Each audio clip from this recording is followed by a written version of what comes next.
Hi, you're watching Floyd Steinberg's YouTube channel. Today, the Storm Summoner. This is a MIDI remote control for your guitar or synthesizer pedalboard with a lot of great UI ideas and tilt sensors and other things built into it. The idea here is that you shouldn't kneel down to change patches on your pedalboard, but rather control your whole setup right from your microphone stand. And you can even add some more performance to your performance. Disclaimer, I was given a free sample of the Storm Summoner for this review video, so if you don't like that, you can leave this video now. I'm free to share my own opinion here, so if you're interested in that, please join me for the next minutes in this video. Here we go.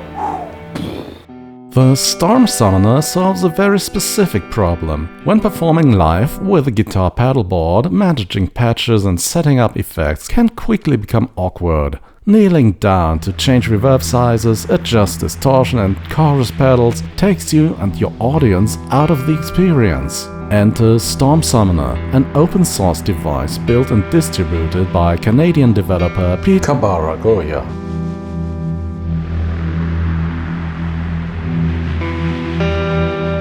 This lives on your microphone stand and comes preloaded with hundreds of pedal MIDI control schemes. Need to set up an ambient pad on your Meris Mercury X or that vintage 80s guitar tone from your Strymon Iridium? Storm Summoner has your back.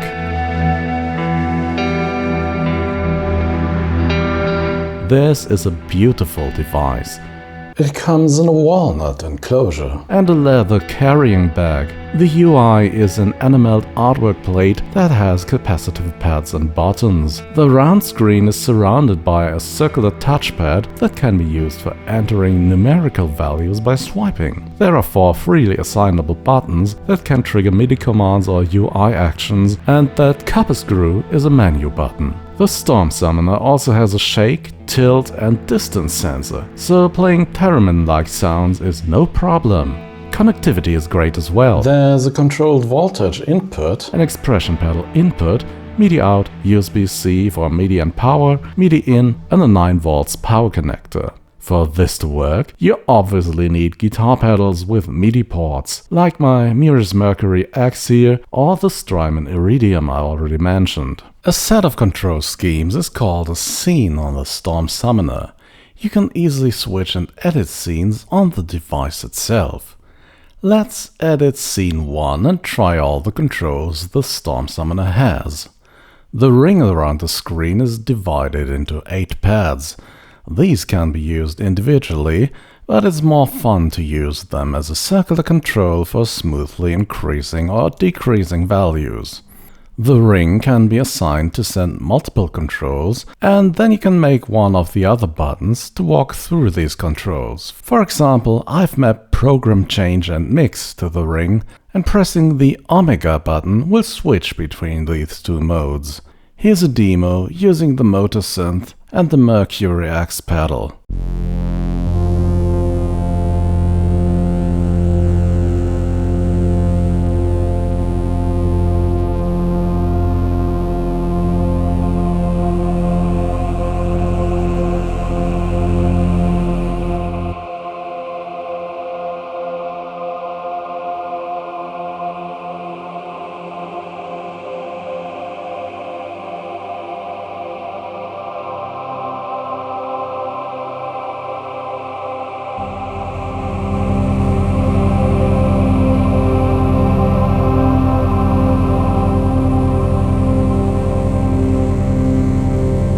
The buttons can be used to control both the Storm Summoner itself and the pedalboard. You can set them up to send CC or to open specific screens. CC can be sent once in toggle mode or as an envelope, gradually increasing when touching and gradually decreasing after releasing. Storm Summoner stores all the settings of a pedal in one scene, so if you switch from one scene to another, all the settings are applied on loading the new scene. For example, if you're playing a heavy metal song and the guitar should be distorted quite a lot, and afterwards you're playing a pop song where we have a clean guitar, Storm Summoner will do that for you.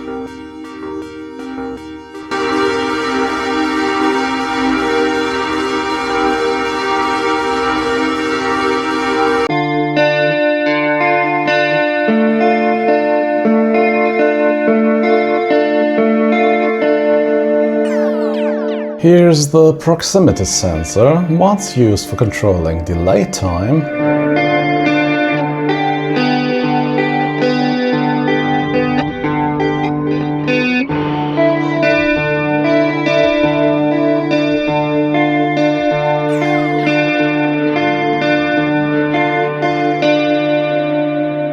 And for controlling the pitch of the synthesizer.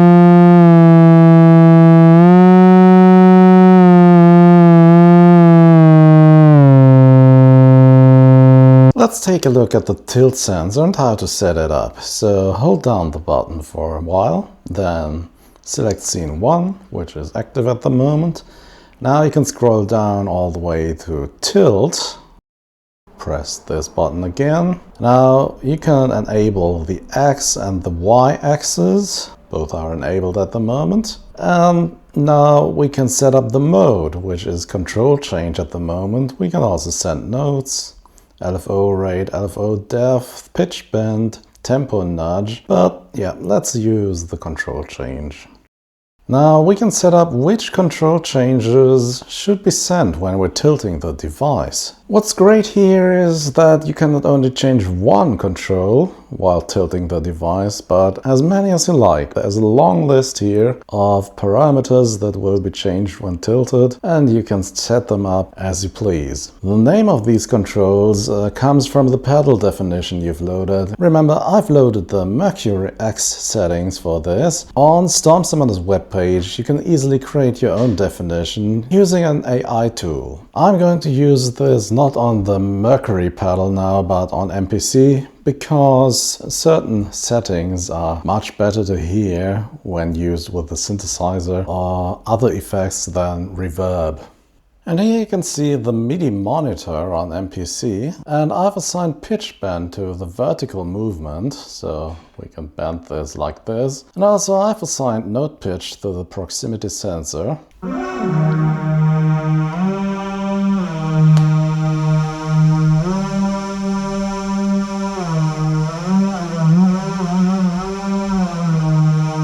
I think you got it. Here's the shake sensor connected to the mod wheel.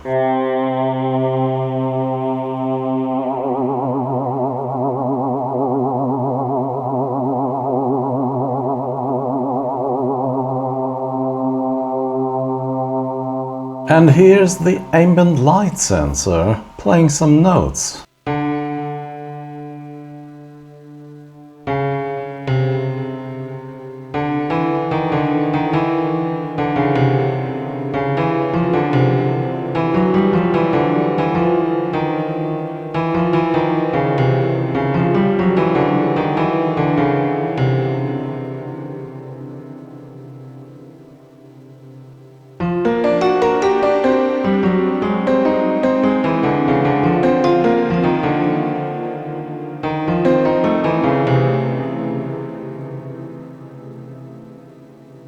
Storm Summoner distinguishes between actions and streams. Actions are triggered by anything you do on the user interface. For example, moving your finger across the dial, pushing buttons, tilting the device, and so on. There are also data streams. For example, 2 LFOs that you can set up to do stuff. So let's take a look at the first one here. This LFO at the moment is sending notes, but you can redirect it to do other stuff. I'll scroll through this quickly so you have an impression what's possible here, but because it's easier to understand, I'll leave it on notes. Oh, by the way, I've set up the dial to control LFO speed.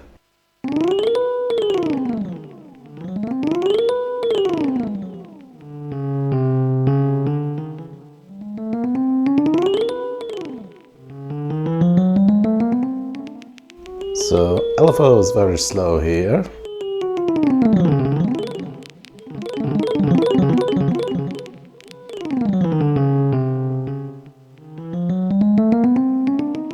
As you've probably guessed, the second LFO is set to control expression over CC. As you can see here, you can assign a multitude of other parameters to the LFOs. Other data streams provided by the Storm Summoner, for example, come from the CV input or the expression pedal input. Hey, if you think this is cool content and if you want to see more of this in the future, please do the YouTube thing now, like and subscribe. Seeing those numbers grow is a big motivation boost for me. And to be honest, it's been hard in 2025 and 2026 has been even worse so far. Talking about synthesizers is fun. Seeing subscriber numbers grow is fun as well. So why not have both? Thank you very much. With the Storm Summoner, you can also add an expression pedal to any device that usually doesn't have a connector for an expression pedal.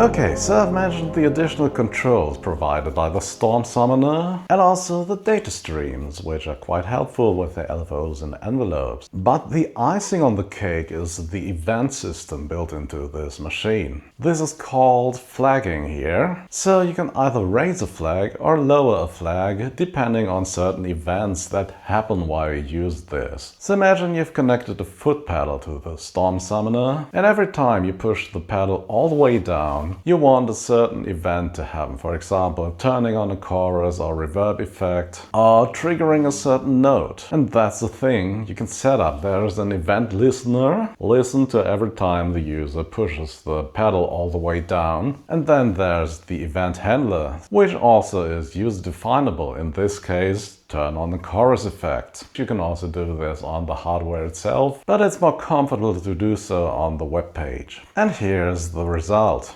Okay, so this is how I set up my MPC here. It will detect CC15 and redirect it to filter cutoff frequency on the Juno 60 plugin. And it will also detect CC93, which is chorus, and redirect it to chorus. And as I've set up the Storm Summoner to trigger an event once I fully push down the pedal, which in this case is the distance sensor here, we should hear the chorus kicking in when I'm really close up to the sensor. So let's listen to this. So here I'm opening and closing the filter. Now we go really close. There it is.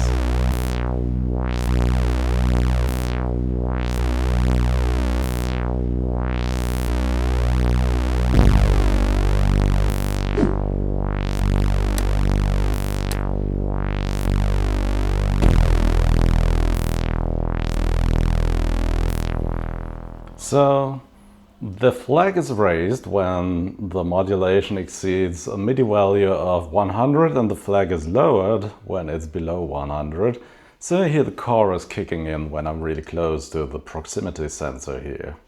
That's so cool, and there are so many use cases for this. You can set up a chain of flags that will go up. You can also define an interval and a sequence order in which the flags are raised and lowered. So that's a powerful tool there, and plenty of musical creativity to unlock. If you followed this video up to this point, you've probably noticed that Storm Summoner solves some real-world problems with elegance and style. I'm not entirely sure guitarists can use it mid-performance, since it's pretty hard to play guitar and operate Storm Summoner with your third hand. But as you've seen, it is possible thanks to the distance sensors. In my opinion, this device works best mounted on a lead singer's microphone stand. With its different screen layouts, the multitude of onboard controls, and the brilliant flagging and event system, this device offers a lot of flexibility and potential for creative performances. The developer is quick to respond to feedback, and while I was making this video, several new features were added. If you're interested in Storm Summoner, you'll find a link in this video's description.